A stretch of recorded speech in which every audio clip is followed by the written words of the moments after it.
అయితే hi everyone, ఇప్పుడు నేను ఎక్కడికి వచ్చాను చెప్పండి. నేను ఇప్పుడు ద మోస్ట్ ప్రీషియస్ ప్లేస్లో అయితే ఉన్నాను. ఈ ప్లేస్లో చూడడం చాలా అంటే జనాలు చెడిపోతారు ఇక్కడైతే, ఇక్కడ ఉండిపోయి. అంత ప్రీషియస్ ప్లేస్ అన్నమాట ఇది. చూపిస్తాను చూడండి. ఇదైతే బెంగళూరు ట్రాఫిక్ అన్నమాట. బెంగళూరు ట్రాఫిక్ చెప్తాను చూడండి. ఇక్కడ ఇంకా బెంగళూరు టు విశాఖపట్నం అయితే 1 hour 45 minutes. Bengaluru to Dubai కూడా ఆల్మోస్ట్ 1 hour 45 minutes, 2 hours వేసుకుందాం అండి.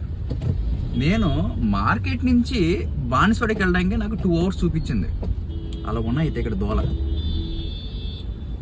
ట్రాఫిక్లో వెళ్ళే బదులు బాబోయ్, ఈ బెంగళూరు ట్రాఫిక్లో మాత్రం ఉండిపోతే ఒక్క పనికి 1 day అయిపోతుందండి. దోలు బాగా తీరిపోతాయి. అంతలోనే పిచ్చినా కొడుకులు ఉంటారు ట్రాఫిక్లోన. లేని బీపీలు షుగర్లు అన్ని రోగాలు వచ్చి చచ్చిపోతాం. చాలా వర్స్ట్ అండి బెంగళూరు ట్రాఫిక్ అయితే. అంటే దోల నాదే కదా, ఇక్కడికి వచ్చి ఉన్నాను. చూడండి ఎలా ఉందో ట్రాఫిక్. చాలా భయంకరమైన ట్రాఫిక్.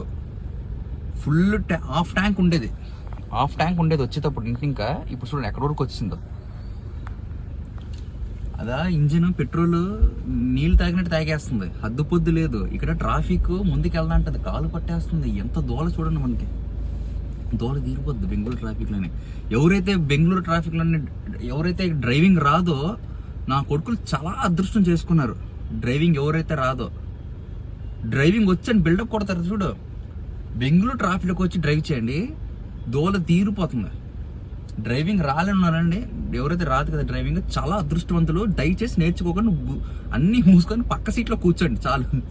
సంతోషంగా ట్రావెలింగ్ చేయొచ్చు. కానీ డ్రైవింగ్ వచ్చిన వాళ్ళకి మాత్రం అయితే చాలా దోల తీరిపోద్దండి. ఇక్కడ కష్టం. ఇక్కడ ట్రాఫిక్లో అయితే మాత్రం చాలా కష్టం. నేనేం తిరుక్కున్నాను నాకే తెలియట్లేదు. ఇక్కడ పిచ్చి అయిపోతున్నాను, పిచ్చోడిని అయిపోతున్నాను. మొత్తానికి పిచ్చోడి అయిపోయాను ఇక్కడ. పిచ్చిగా మాట్లాడుతున్నాను నేను ఇక్కడ, అర్థం కాక నాకు. అమ్మ బాబాయ్, సిగ్నల్ వద్దొబ్బడు. ఏదో బస్సు కదులుతుంది. అమ్మ ఇటు ఇంజిన్ స్టార్ట్ చేశాడు అంటే మనం కూడా స్టార్ట్ అయిపోవాలి. Okay right. మరి నెక్స్ట్ దోల తీరిపోయినప్పుడు మళ్ళీ చేస్తానులేండి వీడియో. దోల తీరిపోయినప్పుడు టైం పాస్ చేయడం వీడియో ఇది. దోల తీరిపోతుందని నా దోల 10 మందిని చూపించుకొని అమ్మ ఏం సురగా ఆనందం అన్నది. ఓడి అమ్మ. సరే అయితే ఉంటాను మరి.